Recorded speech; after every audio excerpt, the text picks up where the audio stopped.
बाबाजी सद्गुरु दास तुका त्यांच्या कृपादाने कथेचा विस्तार त्यांच्या कृपादाने कथेचा विस्तार ते चरण संताची या त्यांच्या कृपादाने कथेचा विस्तार बाबाजी सद्गुरु दास तुका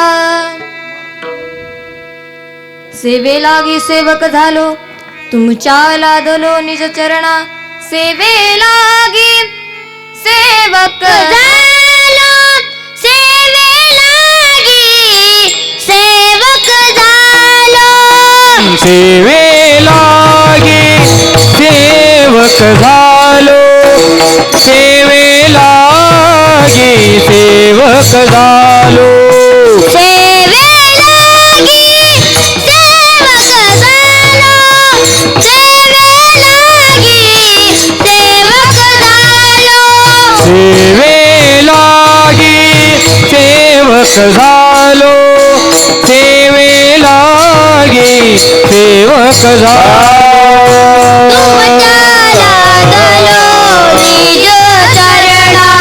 तुमच्या लागलो निज चरणा तुमच्या लागलो निज चरणा तुमच्या लागलो निज तुमच्या लागलो निज चरणा चरणा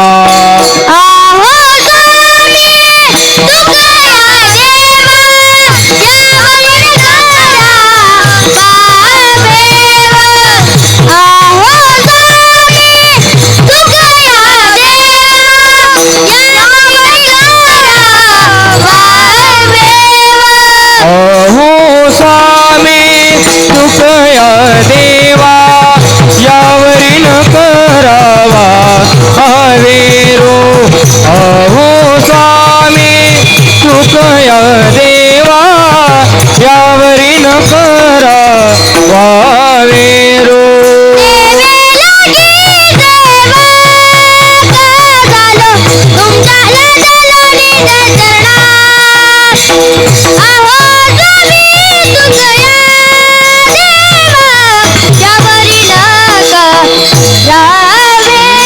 सेवे लागी सेवक झालो तुमच्या लागलो निज चरणा अहो स्वामी तुकया देवा यावरी करावा वेरो वेरो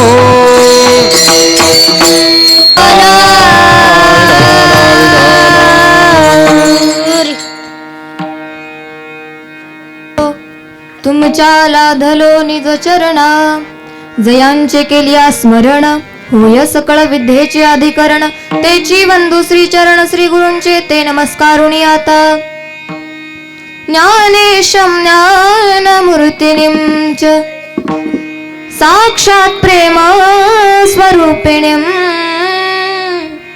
नामदेवं च दयामूर्तिं नाथं वन्दे पुनः पुनः वैराग्यस्य सदा मूर्तिं देहु क्षेत्रनिवासिना तुकाराम महाराज भक्तराज चतुष्टकम् नमो ज्ञानेश्वरा निवृत्ती उदार सोपान देवा रंगा येईवो श्रीरंगे रंगा येईवो श्रीरंगे येईवो श्रीरंगे रंगा येईवो श्रीरंगे रंगा येईवो श्रीरंगे रंगा येईवो श्रीरंगे रंगा येईवो श्रीरंगे रंगा येईवो श्रीरंगे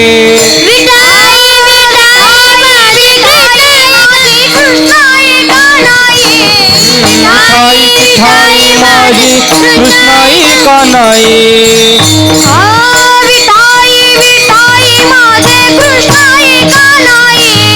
विठाई विठाई माझे कृष्ण एका नाही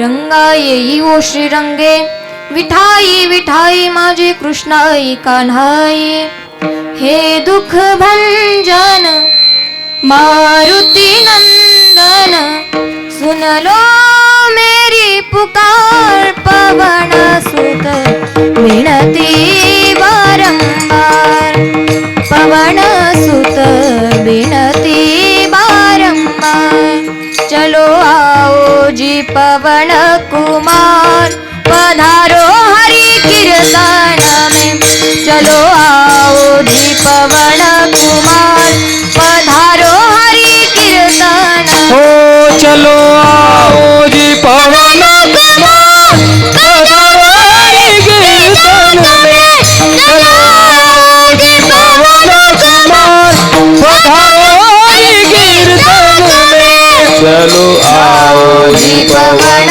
कुमार पधारो हरि कीर्तन में चलो आओ जी पवन कुमार पधारो हरि कीर्तन में चलो आओ जी पवन कुमार पधारो हरि कीर्तन में चलो आओ जी पवन कुमार पधारो हरि कीर्तन में राम जी को लाना लखन जी को लाना राम जी को लाना लखन जी को लाना राम जी को लाना लखन जी को लाना राम जी को लाना लखन जी को लाना चलो आओ जी पवन कुमार हमारे हरि कीर्तन में जय हो आओ जी पवन कुमार हमारे हरि कीर्तन में चलो आओ जी पवन कुमार पधारो हरि कीर्तन में चलो आओ जी पवन कुमार हमारे हरि कीर्तन में थंडीनं तुमचे सर्वांचे हात पण बसलेत का थोडं टाळी वाजवलं तर खूप छान होईल हा. विठ्ठल विठ्ठल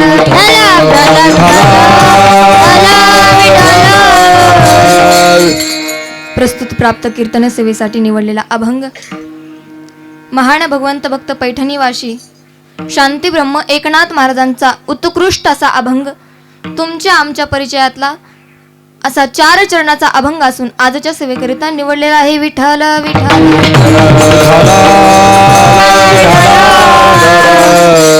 अभंगाच्या भावार्थाकडे ओळण्यापूर्वी अल्पासा परिहार तो म्हणजे असा की आपल्या या पावन अशा संतांच्या भूमीमध्ये संपन्न होत असलेला अखंड हरिनाम सप्ताह आणि आज हा 7व्या दिवसाची म्हणजेच की मागणीपर प्रकरणातला हा अभंग आहे. मागाईच्या दिवशीचं कीर्तन सेवा म्हणजे माझ्याकडे आली आणि आपल्या या अखंड हरिनाम सप्ताहामध्ये सुंदर असं ज्ञानेश्वर महाराजांचं चरित्र आज संपन्न झालं किंवा त्याची सांगताही झाली आणि उत्कृष्ट असं ज्यांनी हे वधवून दाखवलं तुमच्या आमच्यापर्यंत ते चरित्र पोहोचवलं ते असणारे ख्यातनाम असणारे कीर्तनकार महाराष्ट्र भूषण आकाश महाराज खोकले अगदी आता मोबाईलमध्ये व्यस्त आहेत. असू द्या. विठ्ठल विठ्ठल विठाला विठाला विठाला असतात काम काही काही ते करून घ्या. नंतर असणारे मृदंग मेरू मृदंग सम्राट खूप गोड असा आवाज आहे त्यांच्या थापेमध्ये कारण जे कीर्तनाच्या पोटात असतं कीर्तनकाराच्या पोटात असतं ते गायनाचार्याच्या ओठात असतं आणि जे त्यांच्या ओठात असतं ते वाजवणाऱ्याच्या बोटात असतं. म्हणून एकदा जोरात टाळी वाजवा. एवढ्या थंडीच्या वातावरणामध्ये हाताला कितीतरी लागते. तुम्ही पांघरू बसलात की हात आमचे गरम व्हावे पण ते थंडीच्या वातावरणामध्ये ते किती एवढ्या थंडीमध्ये त्याला घाम आलाय एवढं सुंदर ते वाजवत आहेत. ते असणारे माऊली भैया आणि गायन कोकिळा असणारे भागवत महाराज भगवती दिदी आणि तुम्हाला आमच्यापर्यंत पोहोचवण्यासाठी जे दररोज थंडीच्या ह्याच्यामध्ये परत ये जा करतात ते असणारे धोंडराम भाऊ आणि तुमच्याच गावामधले मृदंग सम्राट, सगळ्या लातूर जिल्ह्यामध्ये ज्यांची ख्याती आहे, त्यांचा फक्त थाप पडला तर लातूरपर्यंत आवाज जातो. आज मृदंग नाही घेतलं वाटतं, मुद्दामच घेतलं नाही ती. विठ्ठल विठ्ठल का घेतलं नाही सांगू तुम्हाला. दीदीचं कीर्तन आहे, आधीच कोमल आहेत दीदी, आणि मी जर थाप टाकली तर हिचे कान फाटून जातील, म्हणून मृदंगाला थांबलेले नाहीत. ऋषिकेश भैया मोरे असं नाही म्हणत, शेवटी वाजवतील ते. नंतर सगळे काही बाळवृद्ध असणारे सगळे तुम्ही श्रोते मंडळी इथे उपस्थित आहात. माझे पिता श्री गुरुवरे तानाजी महाराज, तुम्ही सगळे सहकार्य करत आहात म्हणून हा अखंड हरिनाम सप्ताह संपत आहे किंवा चालू होत आहे. हे तुमच्या गावामध्ये आम्ही इथे आलो, मग तुम्ही येणं गरजेचं आहे. बरं, 7व्या दिवशी एवढी पब्लिक आहे म्हटल्यानंतर आता मला पडदे उचलावं लागतील.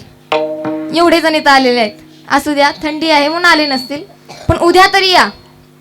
आणि सुंदर अशी पेटीला साथ देणारे सूर्यकांत काका, पुन्हा सतत असणारे माझ्या पाठीशी उभा राहणारे, कधी कुठं चुकलं तर समजावून सांगणारे जीवन बाबा, परिहार काका, विनेकरी माधव काका का शिवाजी अण्णा नाही शिवाजी अण्णा, पांडुरंग आहे आपलं. पांडुरंग, हा त्यांची जवळ ओळख आहे. मला आठवलं नाही नाव, काय करावं. ती महाराजांनी सांगितल्याप्रमाणे थंडीनं सगळं मेमरी लॉस होत आहे. खूप सुंदर. बरं, ते आहेत म्हणून आमची दिंडी चालते. आख रात्रभर विना घेतात, दिवस नाही रात्र नाही, विना घेणारच ते, कधीच नाही म्हटले नाहीत. खूप त्यांच्या मनामध्ये श्रद्धा आहे आणि सतत साथ देतात. बरं, कधी कोणत्या कामाला नग म्हणत नाहीत. ते असणारे पांडुरंग काका, पुन्हा सगळेजण सहकार्य करणारे यूट्यूब चॅनल विशेष. कधी चालून आपला सप्ताह संपला, सप्ताहाची आठवण आली तर पुन्हा तुम्हाला ऐकायला यावं म्हणून ही यूट्यूब चॅनल तुमच्यासाठी लावलंय. घरी गेल्यानंतर त्याला सबस्क्राईब करा, चॅनलला लाईक करा, सगळं काही करून घ्या बरं, नाहीतर विसरून जाचाल. तुमच्या आमच्यासाठी थंडीत ते आलेत, त्याला सबस्क्राईब करा. मोहन दादा, आणि त्यांच्या नावाप्रमाणे त्यांच्या चॅनलचं नाव आहे मनमोहन यूट्यूब चॅनल. सर्च करून त्याला सबस्क्राईब करून घ्या. हे सगळेजण आलेले का परिहार काका का देवीदास काका देवीदास काका पण आहेत. हे सगळेजण तुम्ही, मला आठवण येत नाही थोडंसं, म्हणून थोडंसं नावाबद्दल काही जणांचं खूप विरोध असतो. माझं नाव घेतलं नाही, हिचं नाव घेतलं नाही. सगळेच तुम्ही, महिला मंडळ, पुरुष मंडळ, त्या विनयकरी अण्णापासून ते आमच्या इकडल्या बालवारकरी मंडळापर्यंत हे सगळेजण तुम्ही असलेले उपस्थित. थंडीत तिथं कीर्तनाला आलात, तुम्हाला द्यावे तेवढे धन्यवाद. आता मी अभंगाला विसावा देते. सुरुवात करू. विठ्ठल विठ्ठल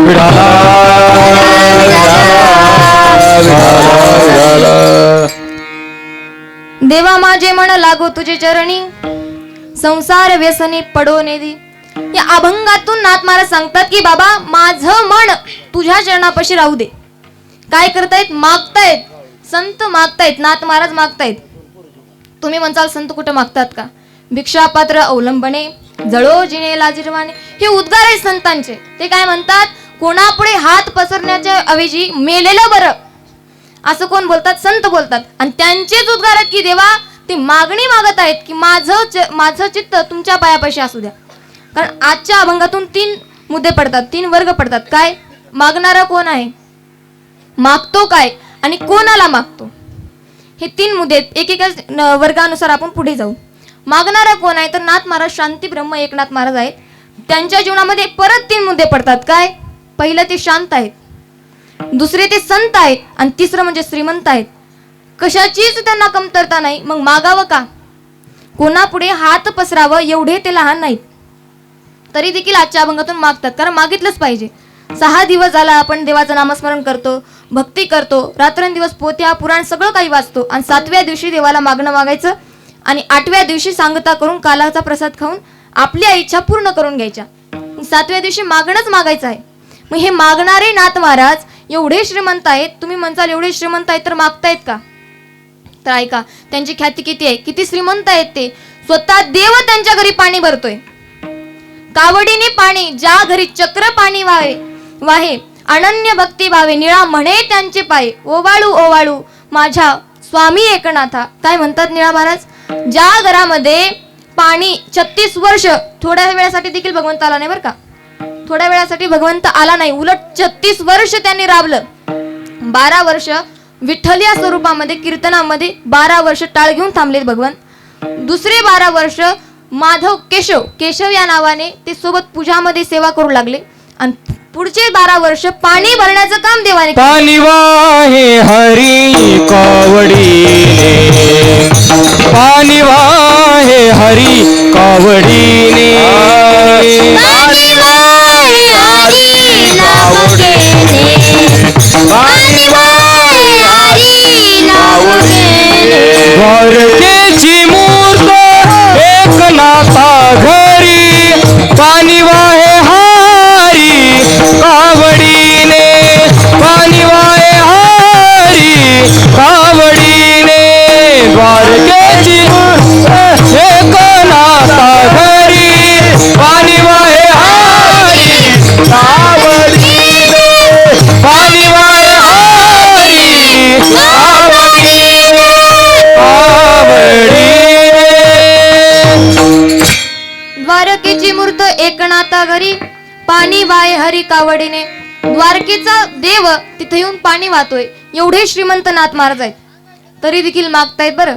आणि आता शांत आहेत, किती शांत आहेत. त्यांची वृत्ती देणाऱ्याची आहे, त्यांचे हात घेण्याचे नसून देण्यासाठी त्यांचे हात दरवेळेस पुढे आलेले आहेत. कसे तर सगळं काही तुम्हाला सांगणार नाही, छोटंसं उदाहरण देऊन पुढे जाते. ज्यावेळेस नाथ महाराज प्रवचन करायचे, कीर्तन करायचे, कीर्तन करत असताना कीर्तन झाल्यानंतर सगळ्या लोकांना एक एक शेर साखर वाटायचे. किती शेर? एक एक शेर. पहिल्याच्या वृद्ध माणसाला तुम्ही विचारा की लहान असताना तुम्हाला गोड किती वेळेस खायला भेटायचं? अगदी कमी. त्यावेळेस गोडचा खूप दुष्काळ असायचा, साखर भेटायची नाही. कधी कधी विचारून बघा, सोयरे आले तरच पुरणपोळीचा स्वयंपाक व्हायचा. एवढी साखर म्हणजे साखरेची महागाईचा तो काळ होता. आणि त्या महागाईच्या काळामध्ये 700-800 लोकाला त्यांनी शेर साखर वाटावी. का वाटावी? की बाबा साखरेच्या का आशेने, स्वार्थाच्या का आशेने ते इथं यावेत, त्यांच्यामध्ये काहीतरी बदल घडावा, माझ्यापासून त्यांना काहीतरी बोध व्हावा, काहीतरी नामस्मरणाचा काहीतरी उपदेश त्यांना व्हावा, 2 शब्द त्यांच्या कानावर पडावे म्हणून लोकाला ते बोलायचे. कीर्तन झालं, अनेक इतकं लोक जमायचं, एवढं लोक जमायचं, त्यांचा मोठा लट वाडा भरून जायचा, एवढं लोक तिथे जमायचं. कीर्तन झालं की लोकांना काय वाटायचं, बाबा पटकन जावं, साखर घेऊन परत घरला यावी. ह्या स्वार्थाने तिथे जायचे, पण कीर्तन कधी ऐकायचे नाही बरं का. मन लावून कधीच कीर्तन ऐकायचे नाहीत. शेवट झाला कीर्तनाचा की नाथ महाराज सगळ्याला साखर वाटायचे, पण एवढी गर्दी असायची, एवढी गर्दी असायची, कधी कधी नाथांना जवळ जाऊन त्यांना साखर पण देणं व्हायचं नाही, एवढी गर्दी असायची. मग एक वेळेस विचार केला की बाबा आपण ही साखर वाटतोय खरं, पण यांच्यामध्ये काहीच बदल होत नाही. कारण लोक दिवसभर काम करतात आणि रात्री थकतात आणि साखरेच्या आशेने पळत पळत येतात, एवढ्या घाई गडबडीने सगळ्याला वाटतं साखर घेऊन पटकन घरी जावं. हे वृत्ती लोकांची होती. मग एक वेळेस विचार केला आता बदल घडून आणायचा. सगळं लोक दररोजच्या प्रमाणे सगळेजण तिथं आले कीर्तन ऐकण्यासाठी. कीर्तन ऐकण्यासाठी आले होते का हो? नाही. तर कशासाठी आले होते? साखरेसाठी. सगळं लोक जमा झालं. मग आता नाथ बाहेर आले आणि लोकांना सांगितलं मला माफ करा, आज काही साखर भेटणार नाही. आता लोकांचे सगळे चेहरे उतरून गेले, कारण इथंही तसंच होतंय. कथेला लोक काय येत नाहीत की पंगतच नाही, कशाला यावं असे तुम्ही नाही म्हणा, काम आहेत तुम्हाला म्हणून तुम्ही येत नाही. विठ्ठल विठ्ठल विठ्ठला विठ्ठला.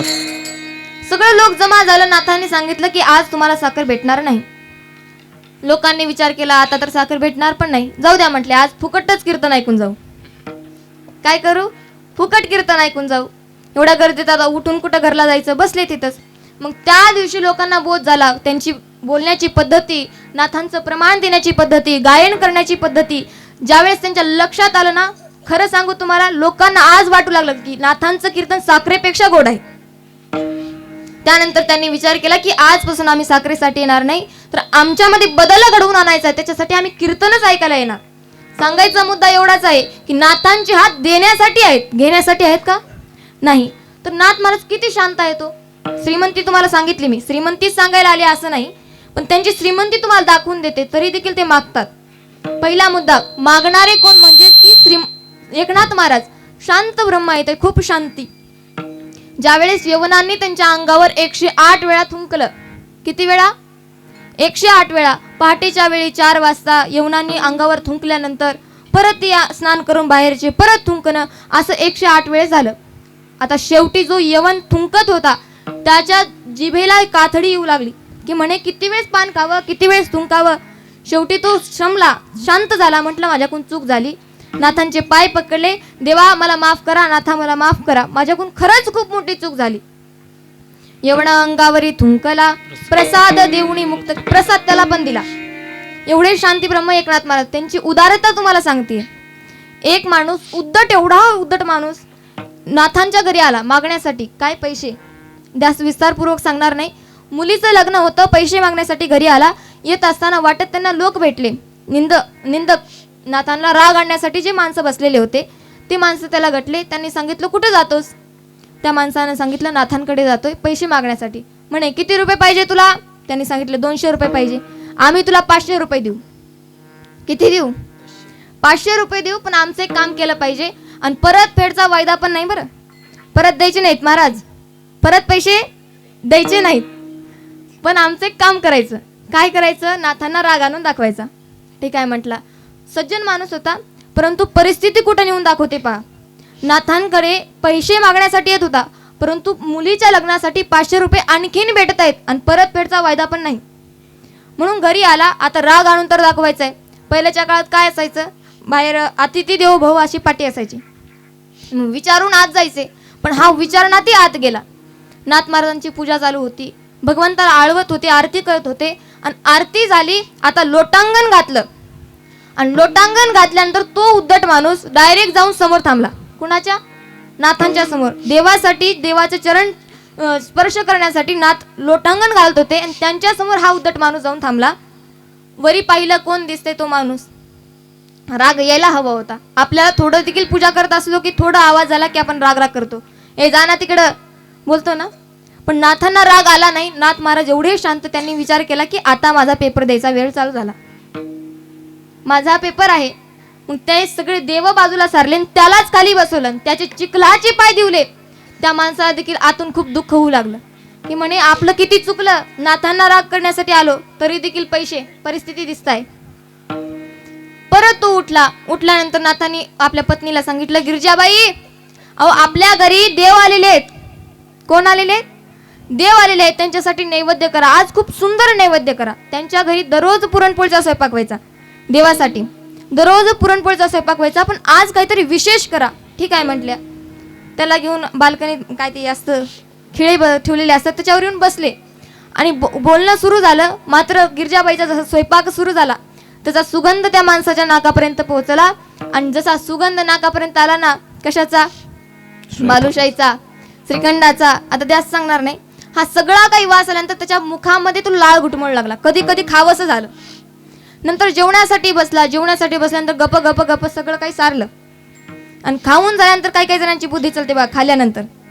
तसं याला नंतर आठवलं की आपल्याला राग आणायचा आहे. मग त्यावेळेस गिरजा काकी खाली वाकून तूप वाढत होत्या. आता जे कृत्य त्याला करायचं नव्हतं ते करण्यासाठी पुढे झाला. गिरजा काकीने जसं खाली वाकल्या तसं तो जाऊन पाठीवर बसला. नाथांनी सांगितलं, राग येऊ देऊ नका. जसा आपला मुलगा आहे ना, त्याचप्रमाणे त्याला सांभाळून घ्या, खाली पडू देऊ नका. असं सांगितल्यानंतर त्या माणसाला खूप लाजिरवाणं वाटलं. त्यांनी सांगितलं की नाथा, माझ्याकडून चुकलं, परिस्थितीच्या मुळे मी तुम्हाला राग आणण्यासाठी आलो होतो, पण खरंच माझं खूप काही चुकलं. त्यावेळेस नाथांनी 500 रुपयाच्या ऐवजी 1000 रुपये देऊन टाकले. सांगायचं काय? देण्याचे हात आहेत, मागण्याचे नाहीत. घेणाऱ्याचे हात नाहीत, देण्याचेच आहेत. पण आज मागतायत. कोणाकडे मागतायत? देवाकडे. आता देव म्हटल्यानंतर देव सगळेच आले, पण नाथांच्या भाषेमध्ये देव मात्र फक्त विठ्ठलापुरती मर्यादा. देव ही संकल्पना विठ्ठलापुरती मर्यादित आहे. कोणापुरती? विठ्ठलापुरती. विठ्ठल विठ्ठल विठ्ठला विठ्ठला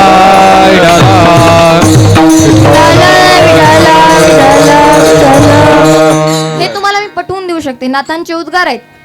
स्वर्ग मृत्यू पाताळ याचा मंडप घातला हो, चार वेदांचा चौघडा बांधिला हो, चार शास्त्रे पुराणे अनुवादिती तुझा गोंधळ मांडिला हो. उदो बोला कृष्णाबाई माऊलीचा हो. काय बोला? याच्यामध्ये वर्णनीय विषय कोण आहे? फक्त विठ्ठल आहे. कृष्णाबाई माऊलीचा हो. कृष्णाबाई असते का हो? का नसणार आहे? कृष्णाबाई माऊलीचा हो. माऊली म्हणजेच विठ्ठल. तुम्ही म्हणसाल विठ्ठल कोण? नातांना ठाऊक होतं की पुढे येणारे माणसं असे उद्धट प्रश्न विचारणारच आहेत. आषाढी कार्तिकी आषाढी कार्तिकी तुझ्या गोंधळाची दाटी हो आषाढी कार्तिकी तुझ्या गोंधळाची दाटी हो कुंडलिक दिवटा शोभे वाळवंटी हो पुंडलिक दिवटा शोभे वाळवंटी हो एका जनार्दनी आंबा उभी कर ठेवणी कटी हो एका जनार्दनी आंबा उभी कर ठेवणी कटी. उदो बोला उदो बोला उदो बोला उदो बोला उदो बोला उदो बोला उदो बोला कृष्णाबाई माऊलीचा हो उदो बोला उदो बोला अंबाबाई माऊलीचा हो उदो बोला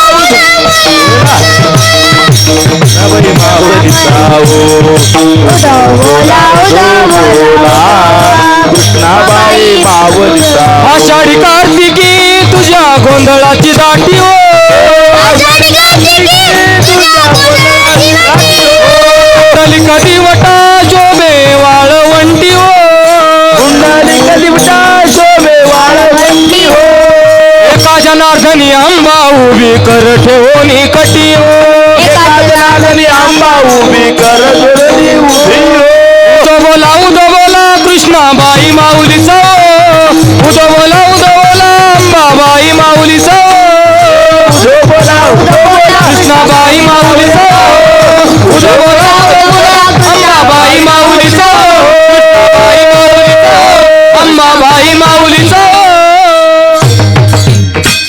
आषाढी कार्तिकी तुझ्या गोंधळाची दाटी हो पुंडलिक दिवटा शोभे वाळवंटी एका जनार्दनी आंबा उभी कर ठेवून कटी हो उदो बोला कृष्णाबाई माऊलीचा हो. नाथांनी सांगितलं याच्यामध्ये अजून काय सांगितलं आंबा उठी कर ठेवून कटी याच्यामध्ये वर्णनीय विषय कोण विठ्ठलच आहे आणि याच विठ्ठलाला ते मागतायत काय मागतायत की तो देणारा देखील तो शूर आहे विटेवरी ज्याचे पाऊले समान तोची एक दान शूरदाता तोची एक दान शूरदाता तुझी एक दान शूरदाता तुझी एक दान शूरदाता विटेवरी ज्याचे पाऊले समान विटेवरी ज्याचे पाऊले समान तोची एक दान शूरदाता तोची एक दान शूरदाता विटेवरी जाते पाऊले समान विटेवरी जाते पाऊले समान तोची एक दान शूरदाता तुझी एक दान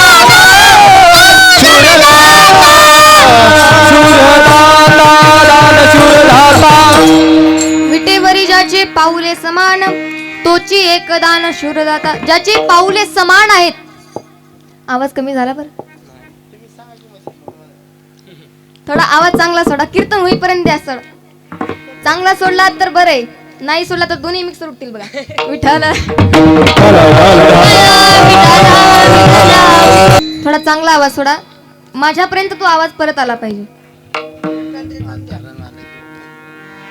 नाथ महाराज सांगतात की बाबा ज्याचे पाऊले समान आहेत तोच एक दाता आहे की तो माझी मनोकामना पूर्ण करेल समचरण दृष्टी विठेवरी साजिरी ज्याची समान दृष्टी आहे आणि जो विठेवर थांबलेला आहे तोच एका दात्याला मी मागतोय कारण ज्याचा वाकडा पाऊल जातो ज्याची समान दृष्टी नाही तो राक्षस आहे आकाश महाराज बरोबर आहे ना ज्याची समान पाऊले आहेत ज्याची समान दृष्टी आहे तो म्हणजे कोण झाला देव आणि ज्याचा वाकडा पाय जातो वाईट नजर जाते तो कोण आहे राक्षस मग नाथ महाराज काय म्हणतात ज्याचे पाऊले समान आहेत आशांच्याच देवापुढे मी मागणं मागतोय म्हणजेच की विठ्ठला पुढे काय मागतोय अभंगाचं प्रथम चरण देवा माझे मन लागो तुझे चरणी देवा माझे मन लागो तुझे चरणी देवा माझे मन लागो तुझे चरणी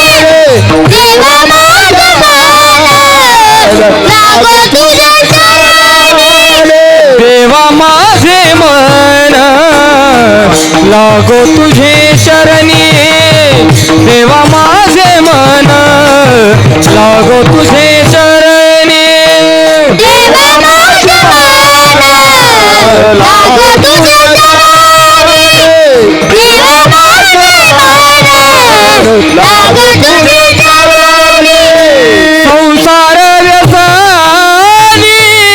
पडणे दे संसार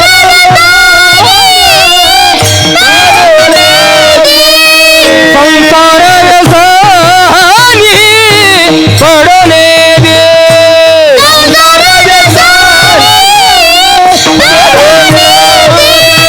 नामस्मरण घडो संत समागम नामस्मरण घडो संत समागम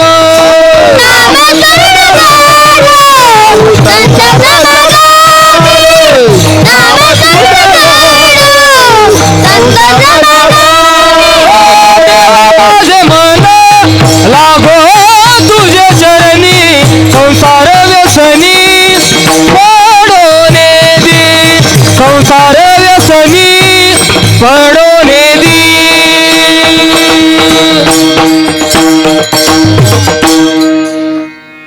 देवा माझे मन लागो तुझे चरणी संसार व्यसनी पडोने दे. नाथ महाराज सांगतात की देवा माझं मन तुझ्या चरणापाशीच असू दे. मनच का मागितलं मनच का मागितलं कारण मन खूप चंचल आहे. बहुत चंचल चपळ बहुत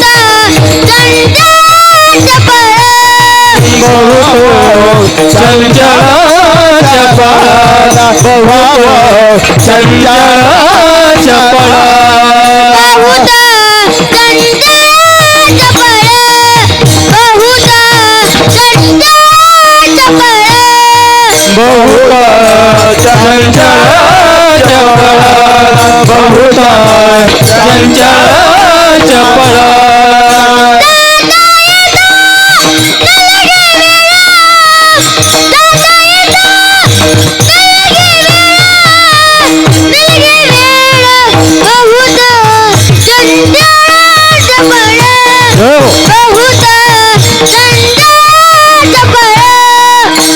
जाता येता नलगे वेळ जाता येता नलगे वेळ बहुत चंचल चपळा बहुत चंचल चपळा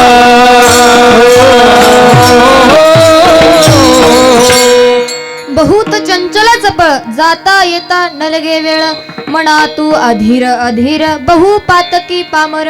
खूप एका ठिकाणी तो स्थिर राहू शकत नाही. खूप चंचल मन आहे. आता जे कोणी लोक घाई मध्ये आले असतील गडबडीत आले असतील त्यांचं मन अजून देखील घरामध्ये असेल बरं. कुलूप गच लावलं का नाही त्याला हिसका देऊन बसलं का नाही हे त्यांचं मन तिथंच असणार आहे कारण एवढं मन चंचल आहे. एका सुभाषितकाराने सांगितले मनो मधुकरो माणिन मदनो मुरुत मा मदो मरकटो मत्स्य मकार दस 10 चंचल वस्तू आहेत. त्यामध्ये पहिला क्रमांक म्हणजे मनाचा आहे. कोणाचा आहे मनाचा आहे. का तर एवढं मन चंचल आहे म्हणून तर नाथ महाराज सांगतात की माझं मन तुझ्या चरणापाशी असू दे. तुकाराम महाराज देखील म्हणतात माझे चित्त तुझे पायी राहो ऐसे करी काही. माझ्या चित्ताला तुझ्याच पायापाशी असू दे. काहीतरी कर देवा की हे मना कुठं धावून जाऊ नये.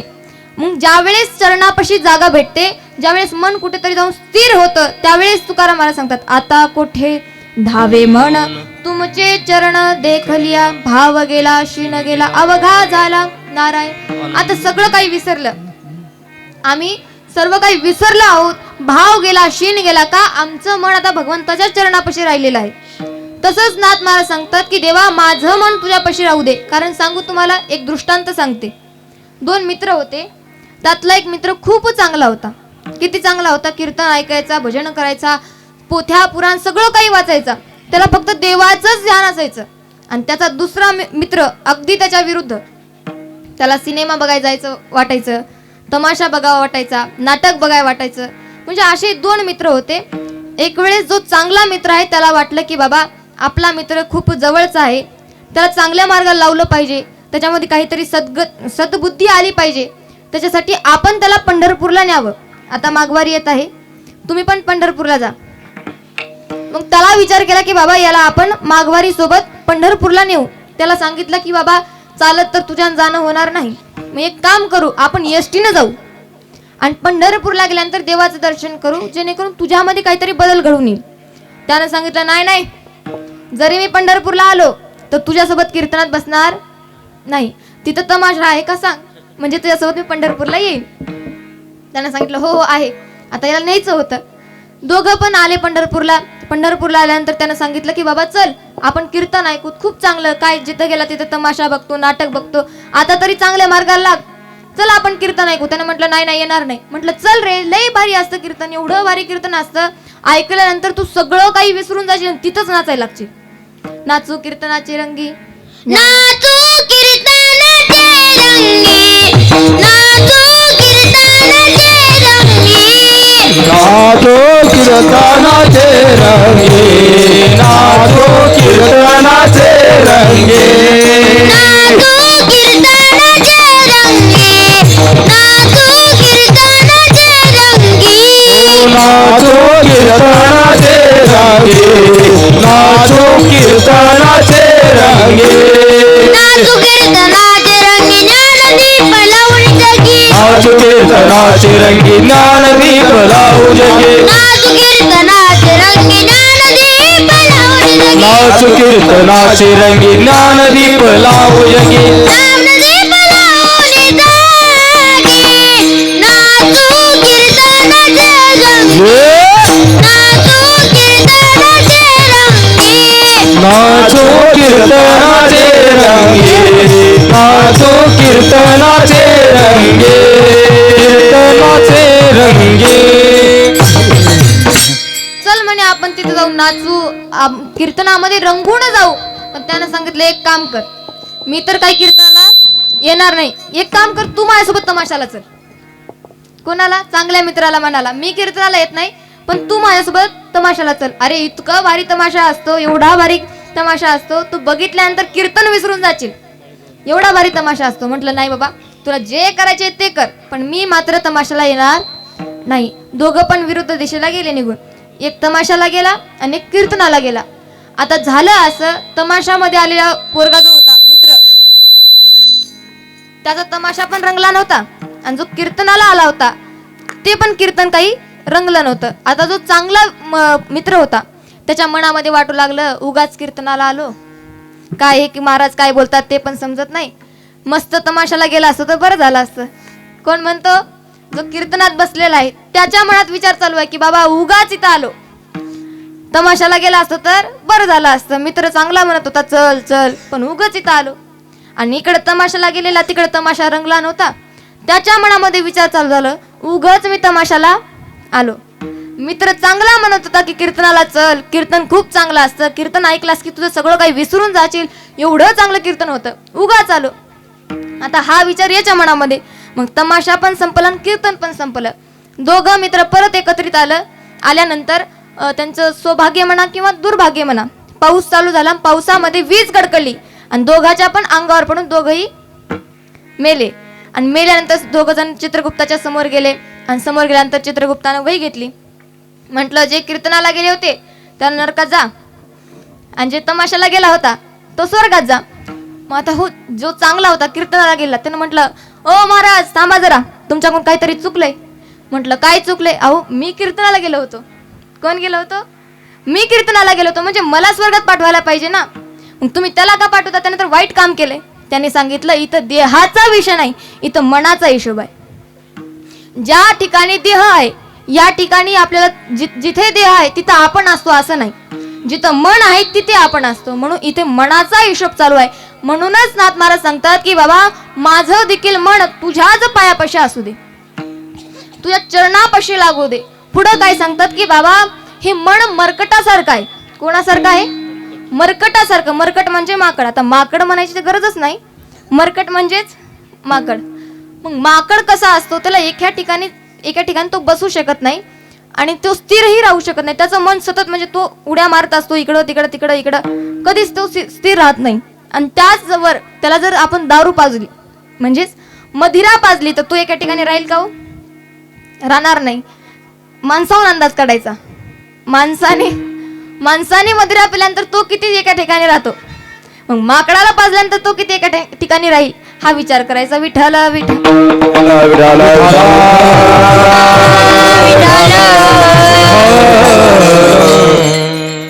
मग माणसाने दारू पिल्यानंतर कसं वागतो जास्त काही बोलणार नाही. बीड जिल्ह्यातले ख्यातनाम कीर्तनकार असणारे इंगळे महाराज ते सांगतात की बाबा ज्यावेळेस माणूस दारू पितो त्यावेळेस त्याची वृत्ती कशी होते. तो काय विचार करतो. एक व्यक्ती दारू पिला आणि त्याच्या पत्नीपाशी आला, पत्नीपाशीच येतो बरं, कारण दुसरी कोणी त्याचं ऐकून घेत नाही, बायकोची एक असते ऐकून घेत असते. ही मदिरा पिला तिच्या जवळ आला, म्हटलं की बाई मला जर सरपंच केलं असतं तर मी अख्खं गाव बदललं असतं. काय केलं असतं? अख्खं गाव बदललं असतं. जर मला आमदार केला असता तर तालुका बदलला असता, मला खासदार केला असता तर अख्खा जिल्हा बदलला असता, मला जर मुख्यमंत्री बनवलं असतं तर अख्खं राज्य बदललं असतं, आणि जर मला पंतप्रधान बनवला असता तर मी देश बदलला असता. त्यावेळेस पत्नीने सांगितलं, अहो मला तुमच्यावर खूप अभिमान आहे, माझा विश्वासही तुमच्यावर आहे, मात्र तुम्ही पंतप्रधान झाल्यानंतर देश बदलला असतात. हो माहिती आहे मला. मुख्यमंत्री झाल्यानंतर तुम्ही राज्य पण बदलला असतं, खासदार झाल्यानंतर तुम्ही जिल्हाही बदलला असता, आमदार झाल्यानंतर तालुकाही बदलला असता, आणि सरपंच झाल्यानंतर गावही बदलला असतं. परंतु स्वामी एक काम करा, धोतर समजून माझी साडी घातली ते अगोदर बदला आणि नंतर बाकीचं बघू. विठ्ठल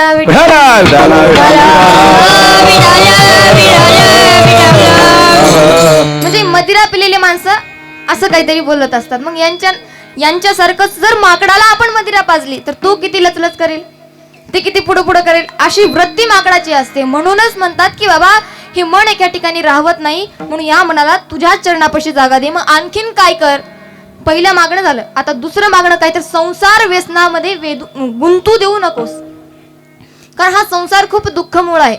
किती हो दुःखमूळ, एवढा दुःखमूळ आहे, सुख कुठंच भेटत नाही. संसार दुःखमूळ चौकडे वेगळा, विश्रांती नाही कोटे, रात्रंदिवस तरमळ, एवढं दुःखमूळ संसार आहे. सुख पाहता जवा पाडे, दुःख पर्वता एवढे. सुख तुम्ही पाहिला गेलात, काही काही माणसांना वाटतं बरं, नवीन लग्न झाल्या माणसाला की बाबा म्हणे आज सुख भेटेल, उद्या सुख भेटेल, उद्या नाहीतर परवा भेटेल, परवा नंतर तेरवा भेटेल. परंतु जे 50-60च्या पुढे गेलेत त्यांना विचारा की खरंच संसारामध्ये सुख भेटतं का.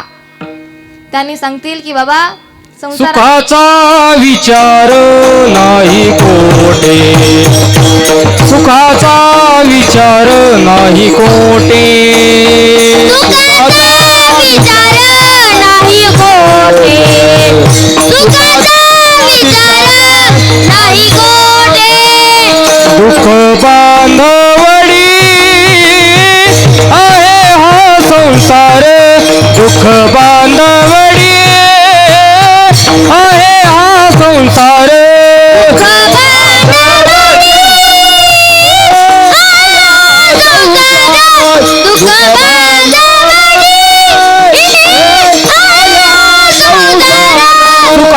सुखाचा विचार नाही कोटे, सुखाचा विचार नाही कोटे, दुःख बांधवडी आहे हा संसार, दुःख बांधवडी आहे हा संसार, सुखाचा विचार नाही कोटे, सुखाचा विचार नाही कोटे, दुःख बांधवडी हा संसार, दुःख बांधवडी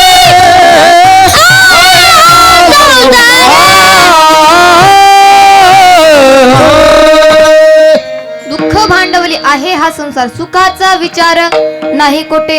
या ठिकाणी सुख मिळेल अशी अपेक्षाच बाळगू नका. सर्पाचे ते बीळ जीवन वेकाळ, सर्प आहे जीवन वेकाळ, सर्प आहे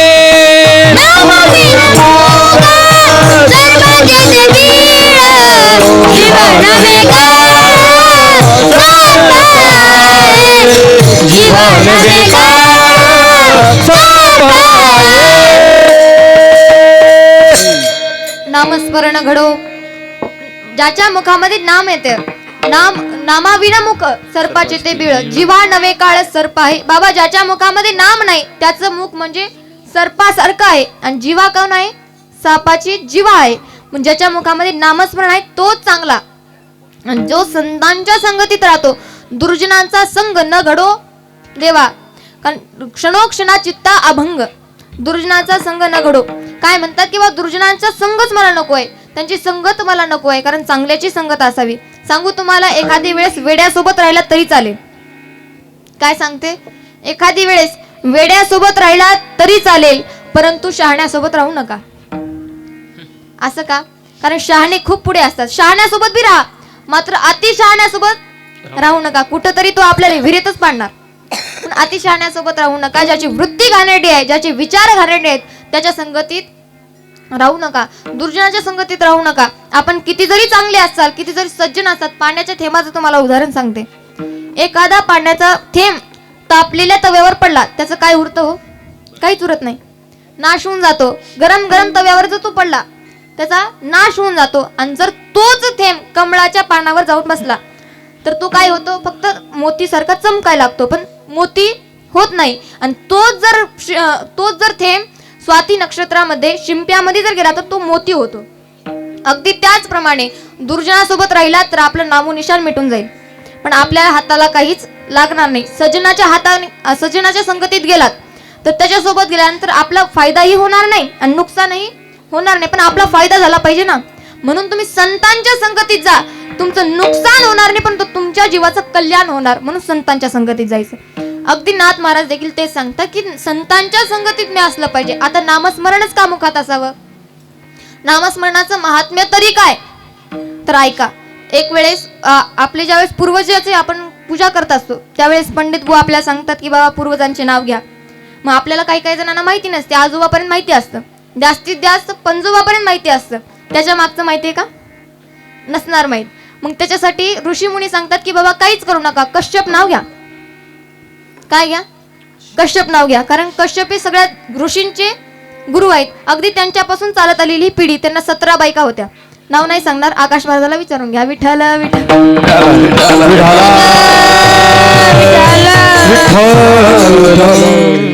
17 बायका होत्या. त्यातील 2 बायकांचा संवाद सुरू झाला.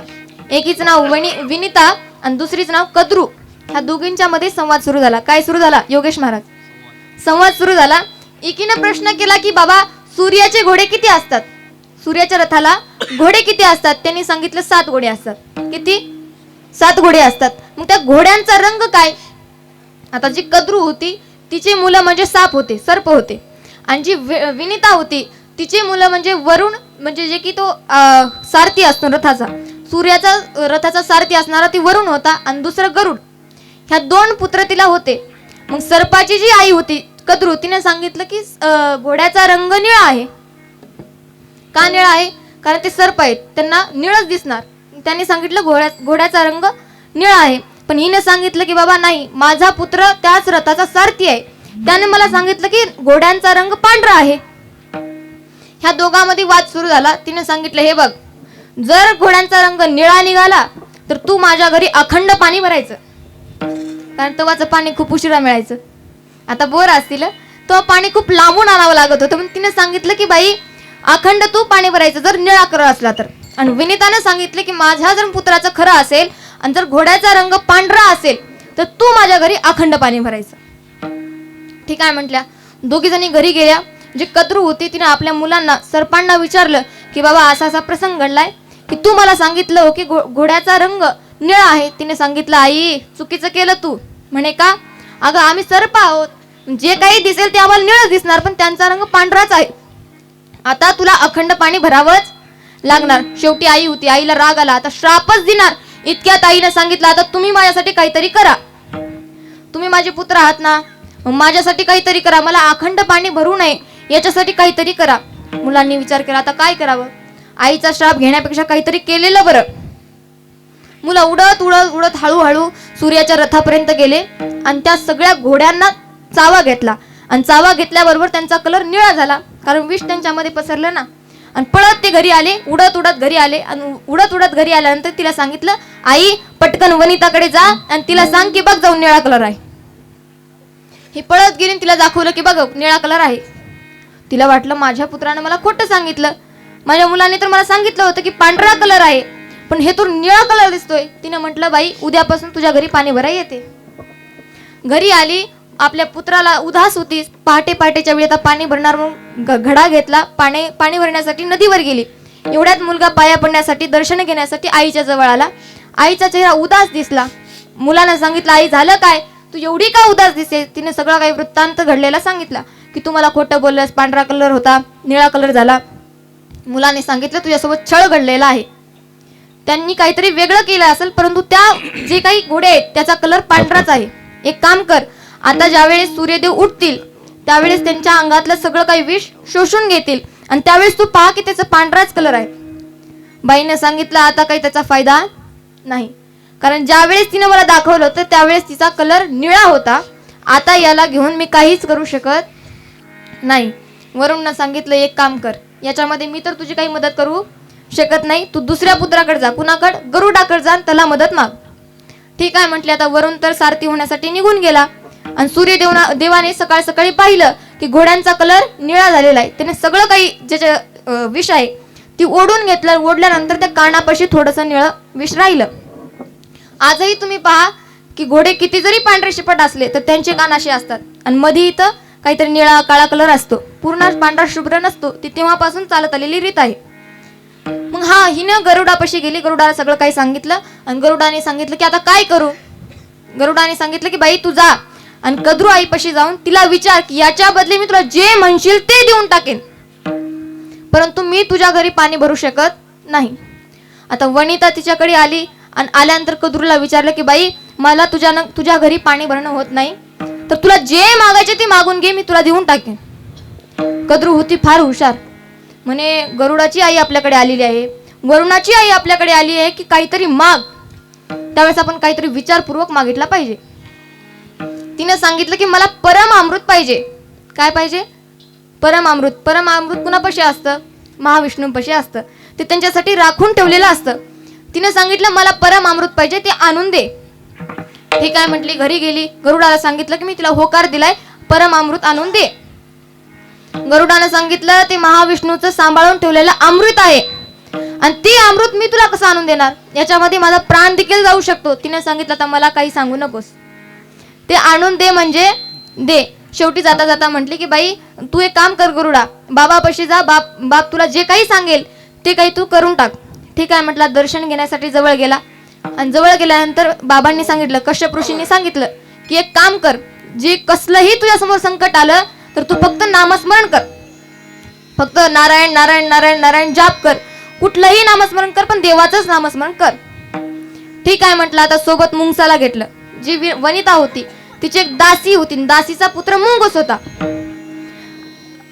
विठ्ठल विठ्ठल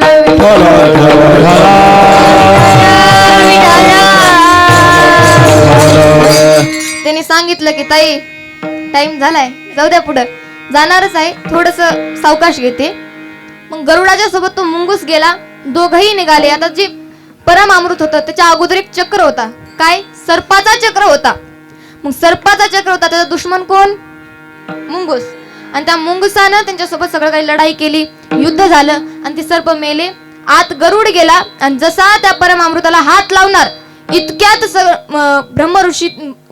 ब्रह्मदेव तिथे आले आणि त्यांनी हातामध्ये कमंडलू मध्ये जे पाणी होतं ते आता श्राप देणार इतक्यात नामस्मरण मुखामध्ये चालू होतं, ते कमंडलूच त्याने गिळून टाकलं.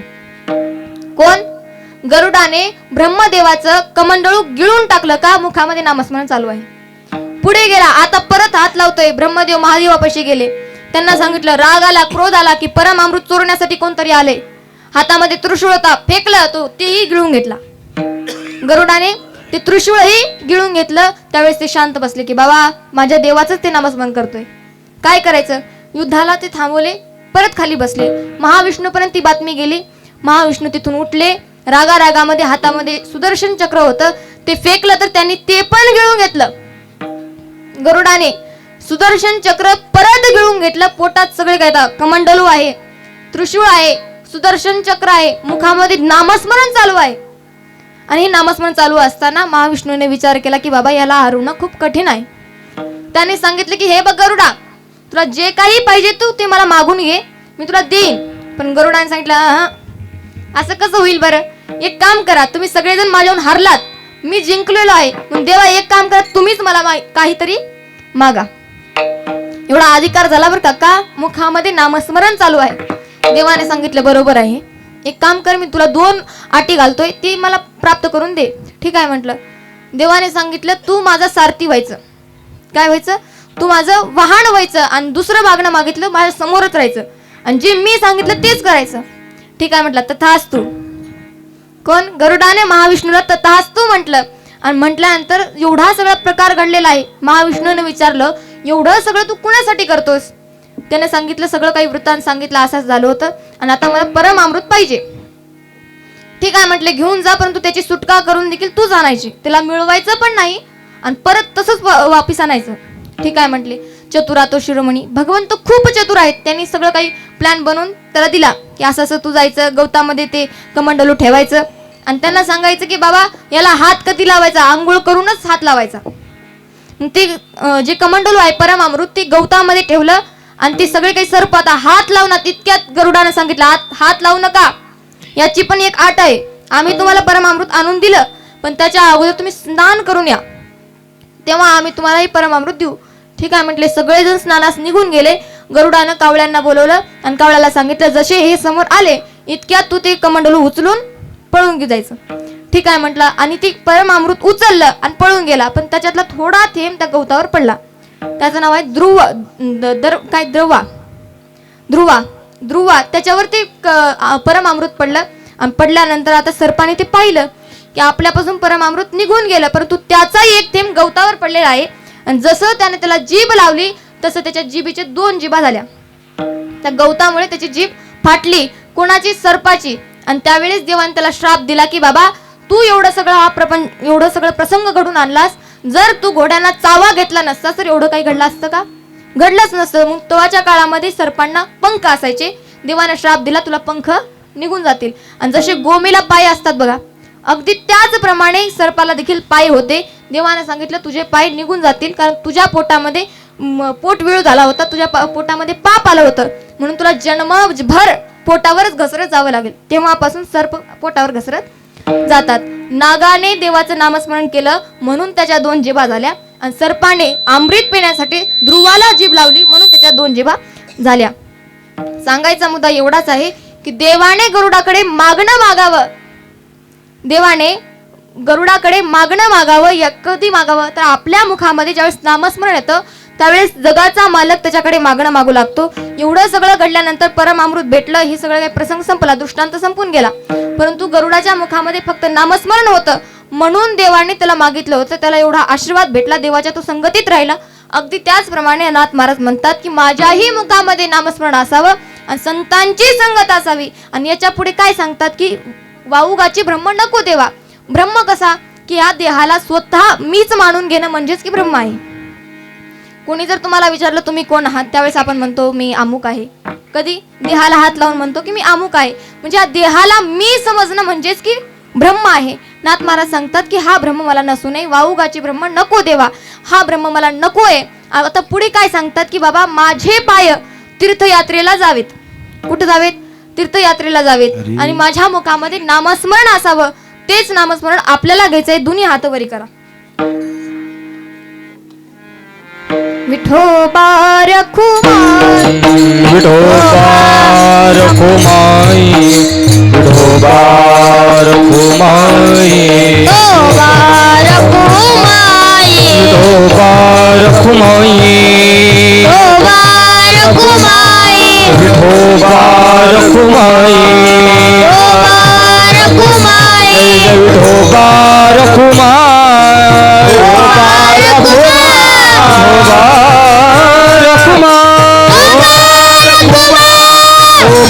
रखुमाई,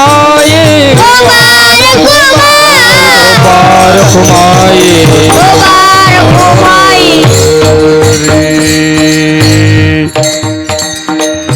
आता सगळ्यांनी हात खाली करून घ्या. कोण हात खाली कर म्हणलं होतं? घ्यावरी हात. आता फक्त टाळी वाजवली आहे. नामस्मरण कोण करायचं? मी. सगळं काही गुत आम्हीच घेतलंय काय? घ्या हातावरी. ज्ञानोबाराया माझ्या तुकोबाराया ज्ञानोबाराया माझ्या विठोबाराया हो ज्ञानोबाराया माझ्या तुकोबाराया ज्ञानोबाराया माझ्या तुकोबाराया नामदेव एकनाथ निळोबाराया नामदेव एकनाथ निळोबाराया ज्ञानोबाराया माझा विठोबाराया हो ज्ञानोबाराया माझ्या तुकोबाराया ज्ञानोबाराया माझा विठोबाराया माझ्या तुकोबाराया ज्ञानोबाराया माझा विठोबाराया ज्ञानोबाराया माझ्या तुकोबाराया ज्ञानोबाराया माझा विठोबाराया ज्ञानोबाराया माझ्या तुकोबाराया ज्ञानदेव तुकाराम ज्ञानदेव तुकाराम ज्ञानदेव तुकाराम हे ज्ञानदेव तुकाराम ज्ञानदेव तुकाराम ज्ञानदेव तुकाराम ज्ञानदेव तुकाराम ज्ञानदेव तुकाराम ज्ञानदेव तुकाराम. सगळ्यांनी भजन केलं असेल असं लक्षात घेऊन पुढे जाते. नाथ महाराज सांगतात की माझे हे पाय जे आहेत, माझे जो हा नियम आहे हा फक्त धर्मासाठीच माझे पाय चालले पाहिजेत आणि माझ्या मुखामध्ये सतत नामस्मरण असलं पाहिजे. आता पुढे काय मागायचंय भगवंत, आता आणि काहीच नकोय. अभंगाचा शेवटचा पायी अनिक मागणे नाही नाही देवा आणि मागणे नाही नाही देवा अनिक मागणे नाही नाही देवा नाही नाही देवा एका जनार्दनी सेवा दृढ देई एका जनार्दनी सेवा दृढ नामस्मरण घडो संत समागम नामस्मरण घडो संत समागम नामस्मरण घडो संत समागम नामस्मरण घडो संत समागम वाऊगाची भ्रम नको देवा देवा देवा वाऊगाची भ्रम वाऊगाची भ्रम नको देवा नको देवा नको देवा वाऊगा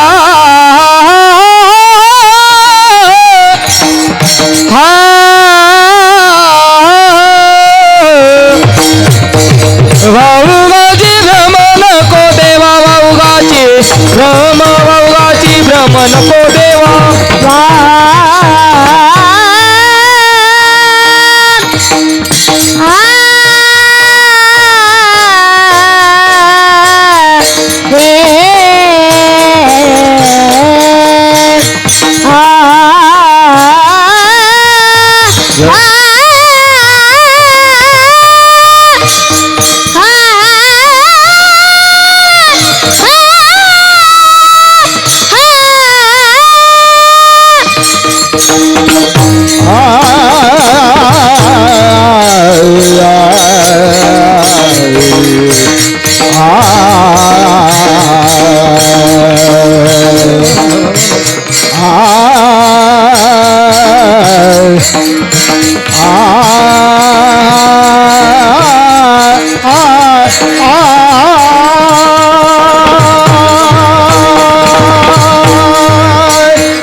टाळी वाजवायचं जोरात, आणखीन जोरात, याच्यापेक्षा जोरात.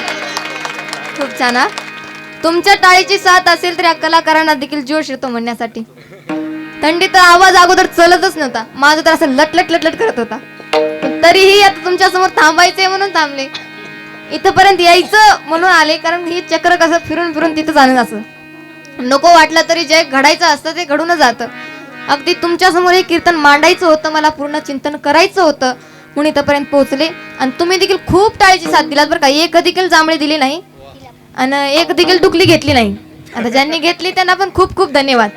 पण एवढ्या शांततेत तुम्ही ऐकलात म्हणून तुम्हाला देखील आता मी काहीच मागत नाही बरं. आता तुम्ही म्हणसाल बाई अगोदरचं तू कीर्तन संपव, आम्ही तुला मागतोय. हो, संपवणारच आहे. नाथ महाराज सांगतात की बाबा देवा आता काहीच नको, अनेक मागणे नाही नाही देवा, एका जनार्दनी सेवा दृढ दे. नाथ महाराज सांगतात की आता काहीच मागणं नाही, कुठलंच मागणं नाही, फक्त एक काम कर की माझी सेवा दृढपणे असू दे, कधीही सेवा संपू नये एवढंच मागणं आहे. झालेली सेवा एवढा गडबडीत मी तुम्हाला बोलले, माफी असावी कारण वेळ नव्हता. आता शेवटी आकाश महाराज म्हटले असते तुमच्या 100 पैकी सगळेच मार्क कटलेच म्हणतो का. पण उशिरा सुरू झालं आपलं कीर्तन म्हणून थोडंसं लांबवलं. जरी तुम्हाला माझं कीर्तन थोडंसं गडबडीत वाटलं असेल तर तो माझ्या बोलण्याचा दोष म्हणून मला माफ करा. माझी गुरुवारे तानाजी महाराज तुमच्यासाठी एवढा सप्ताह थांबवतात, फक्त तुम्ही त्यांना साथ द्या जेणेकरून आपला हा सप्ताह पुढे देखील चालत जाईल. असणारे आकाश महाराज आज त्यांचं संत चरित्र संपलं, एक ज्ञानेश्वर महाराजांचं चरित्र संपलं म्हणून आज भजनच ज्ञानेश्वर महाराजचं घेतलं होतं. जरी त्यांनी भजन मध्ये तुम्हाला घेतले असतील पण तरीही मी घेतलं ज्ञानेश्वर महाराजांचं भजन. खूप अगदी तुम्ही पण खूप साथ दिलात. देवीदास महाराज त्यांनी पण शेवटला खूप आलाप खूप सुंदर बोलले. सूर्यकांत काका, परिहार काका, जीवन बाबा, अगदी बाबाप्रमाणे त्यांचा हात पाठीशी असतोच बरं. जीवन बाबा, भागवत महाराज, भगवती दिदी, मृदंगाचार्य, माऊली दादा आणि विशेष म्हणजे प्रति इंदोरीकर ज्यांची कीर्तन सेवा 5व्या दिवशी संपन्न झाली वाटतं. 5व्या दिवशी कीर्तन सेवा त्यांची संपन्न झाली.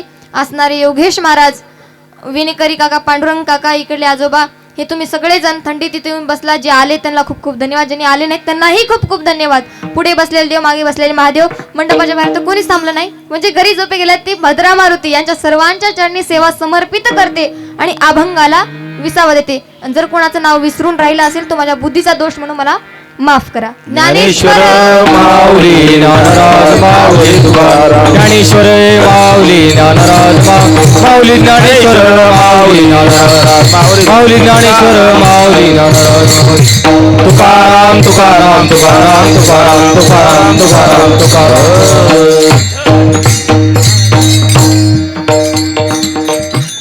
भाविकांना सूचना, आदिनाथापासून चालत आलेल्या परंपरेला नतमस्तक होऊन समर्थ सच्चिदानंद ज्ञानेश्वर महाराज, सद्गुरू वीरनाथ महाराज, मल्लनाथ महाराज यांच्या चरणी लीन होऊन चालत असलेला हा 11व्या वर्षातील 7व्या दिवसाचं पुष्प परमादरणीय परमपूजनीय हरिभक्तीपरायण ज्ञानेश्वरी दिदी चाकूरकर, संत ज्ञानेश्वरी महिला वारकरी शिक्षण संस्था अध्यक्ष यांच्या माध्यमातून आपल्या या सद्गुरू आश्रमाला लाभलेली सेवा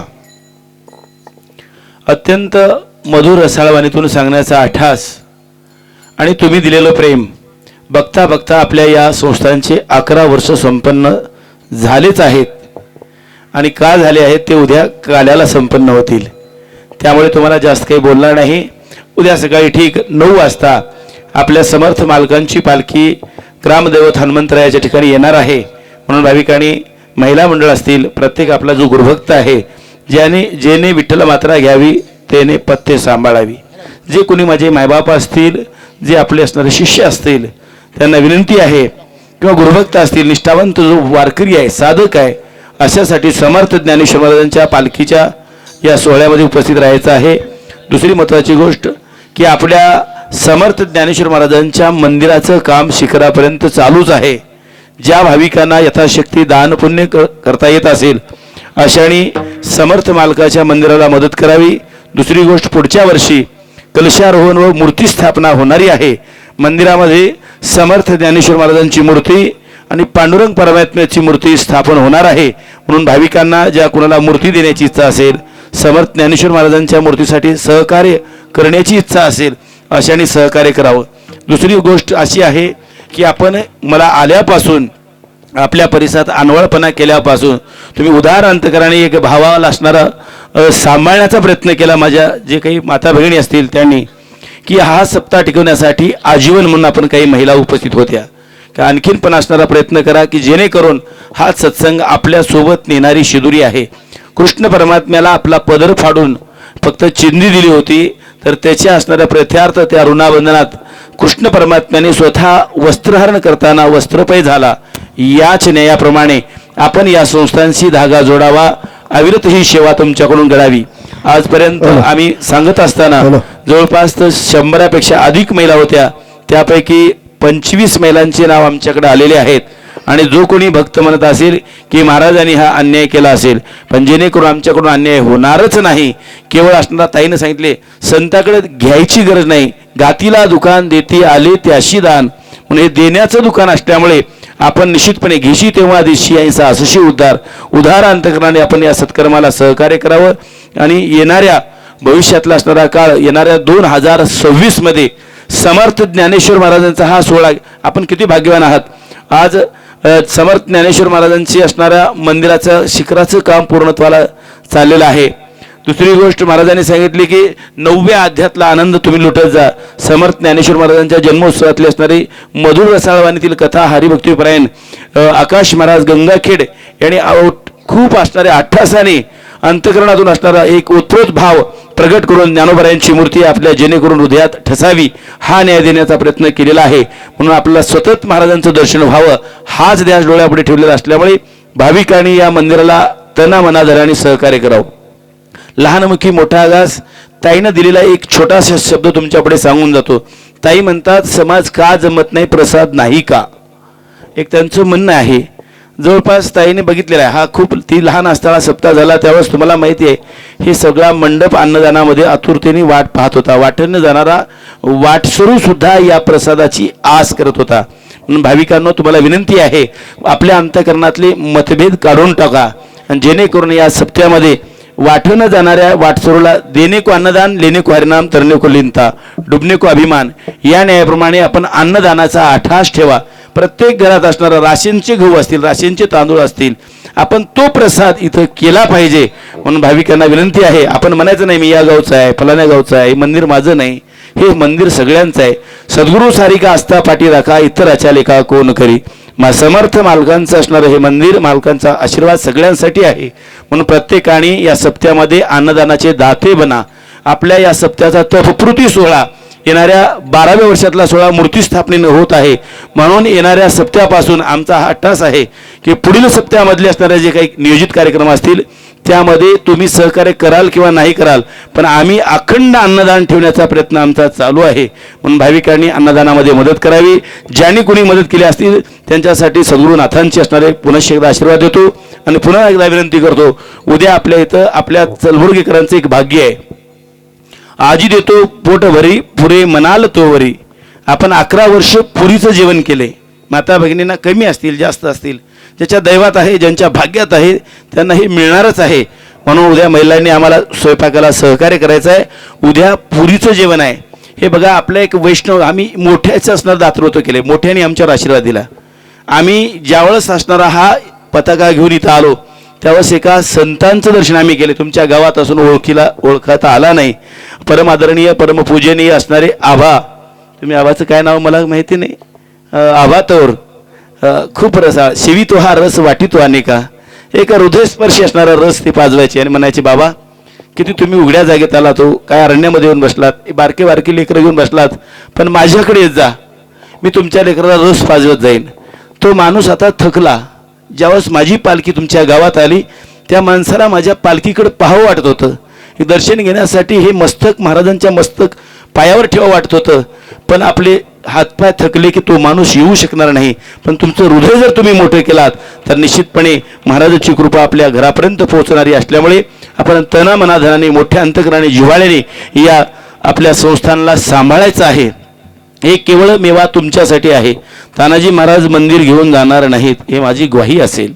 तानाजी महाराज हे आश्रम घेऊन जाणार नाहीत, हे माझा विश्वास असेल. आणि जे काही कार्य असेल ते केवळ तुमच्यासाठीच आहे. जगाच्या कल्याणा संतांच्या विभूती या न्यायाप्रमाणे ही असणारी सेवा तुमच्या रुजू. ते ज्ञान पै बरवे जरी मनी हाती आणावे, तरी संता या बजावे सर्वस्वेशी या न्यायाप्रमाणे. चिमुकलीनं म्हणल्याबद्दल मला एवढं बोलावं लागलं, त्याबद्दल लक्षात क्षमा मागतो. आणि पुन्हा एकदा विनंती करतो, प्रत्येक घरातला एक एक कण असणारा या सप्त्यामध्ये आला पाहिजे. असा मनातला मतभेद काढून टाका. हा सप्ताह माझा, तो सप्ताह माझा, हा सत्संग माझा, हा वारकरी संप्रदाय माझा, व कुठलाच नाही. जे का रंजले गांजले त्याशी मने जो आपले, तोची साधू ओळखावा देव तेथेची जाणावा. खूप वेळ झाल्यामुळे बोलणार नाही. आणि यावर्षी या गरिबाचं कीर्तन पण नाही. याचं कारण असं आहे, आकाश महाराज घड्याळाला बघून इशारा करत होते. महाराजांना खूप असणारा पळापळ असल्यामुळे ते काही वेळ दिली आज खूप महाराजांनी. पण सज्जन हो, दुकानात ह्या का थांबले नाहीत महाराजांनी? महाराजांच्या मनाला थोडी खंत वाटली. आता आमचं उत्तरार्धात असणारं जीवन चालय, भविष्य काळातली संपत्ती तुमच्या मुखातून आम्ही ऐकली पाहिजे. म्हणून भावी लेकरं आम्ही घडवत असताना केवळ तुमच्यासाठी घडवत आहोत. आणि जगासाठी हे कार्य चालू असल्यामुळे प्रत्येकाने आपल्या आपल्या पद्धतीनं सहकार्य करावं. आणि हा सप्ताह महिलांनी टिकवा असा माझा अट्टास आहे. कारण आपली कूस पवित्र राहिली तर येणारी संतती चांगली जन्माला येईल. आणि जेणेकरून धर्मपताकाला असणार आपल्या खांद्यावर घेऊन होय होय वारकरी पंढरीचे, ते अधिकारी पंढरीचे, ते मोक्षाचे अधिकारी बनतील.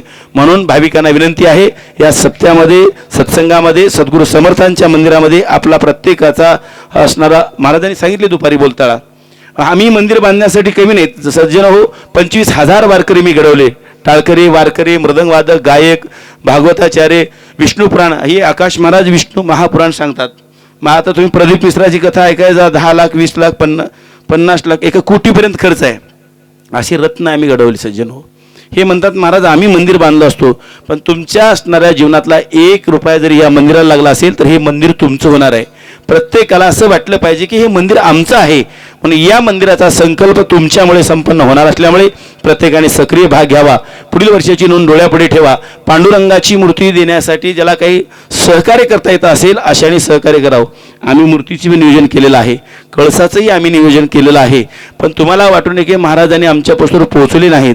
आणि दुसरी असणारा तुमच्या पायावर विनंती आहे, प्रत्येक महिलाच्या घरी ज्या घरी ज्यांच्याकडे लेक आहे त्या लेक मातेचा मोबाईल संपर्क आमच्याशी ठेवावा, जेणेकरून आमचा संपर्क त्यांच्यापासून जाईल आणि कळसाला आमची लेक असणारा धावून येईल. माझे माहेर पंढरी, आपलं माहेर असणारं हे असल्यामुळे माहेराला येण्याची आस करतील आपल्या लेक माता. म्हणून भाविकांना सूचना आहे, आपण आमचे संपर्क साधून पुढच्या वर्षाच्या मूर्ती स्थापनेमध्ये सक्रिय भाग घ्यावा. जास्तीत जास्त सप्ताह मोठा कसा करता येईल, जास्त अन्नदान कसं करता येईल, जास्त असणारा नामजप कसा करता येईल, आणि पुढच्या वर्षी नाम मूर्ती स्थापनेच्या खाली देवाच्या पायाखाली नामजपाच्या वह्या तयार करा. मला एक बाबांनी वही आणून दिली, आपले मोरे परिवाराच्या घरून मला वही आली. आपल्या कळसाचं काम करता अख्ख्या गावात फिरल्याच्या नंतर 2 वह्या आम्हाला प्राप्त झाल्या. याचा अर्थ नामधारक आहेत पण ते उघडे नाहीत. म्हणून निश्चितपणे प्रत्येकाने आपण नाम जपाचा असणारा प्रयत्न करा. समर्थ मालकांच्या मूर्तीसाठी आपण मदत करावी म्हणून महाराज सांगतात. उद्या सकाळी ठीक 11 ते 2 या वेळेमध्ये हरिभक्तीपरायण आकाश महाराज गंगाखेडकर यांचं काल्याचं कीर्तन होणार आहे. म्हणून आपण यामध्ये भाग घ्यावा.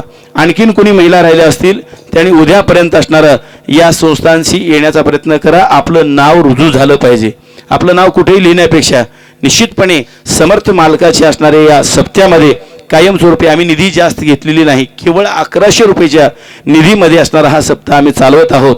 आणि जेणेकरून तुमच्याकडून आलेल्या निधीतून जर तानाजी महाराजांनी या नाथाच्या गादीवर राहून जर असणारा संसारासाठी खर्च केला असेल तर नाथाला साक्षी ठेवून त्या असणारा जर एशीमध्ये बसण्याचा प्रयत्न, बिस्लरीचं पाणी पिण्याचा आनंद घेतला असेल किंवा संसारात 10-5 रुपये खर्चण्याचा जर प्रयत्न केला असेल तर नाथांच्या कृपेनं तुमच्या नरकात आळी होऊन फेडण्याचा अधिकार मला सद्गुरूने द्यावा, जेणेकरून तुमच्यातून उत्तरही कसं होता येईल यामध्ये असणारा माझा सक्रिय भाग राहील. म्हणून निश्चितपणे दिलेली देणगी सद्गुरू समर्थांच्या चरणी समर्पित व्हावी म्हणून महाराज सांगतात. विठ्ठल जय जय विठ्ठल जय विठ्ठल जय जय बोला पुंडलिकावरी विठ्ठल ज्ञानदेव बोला पुंडलिकावरी विठ्ठल ज्ञानदेव.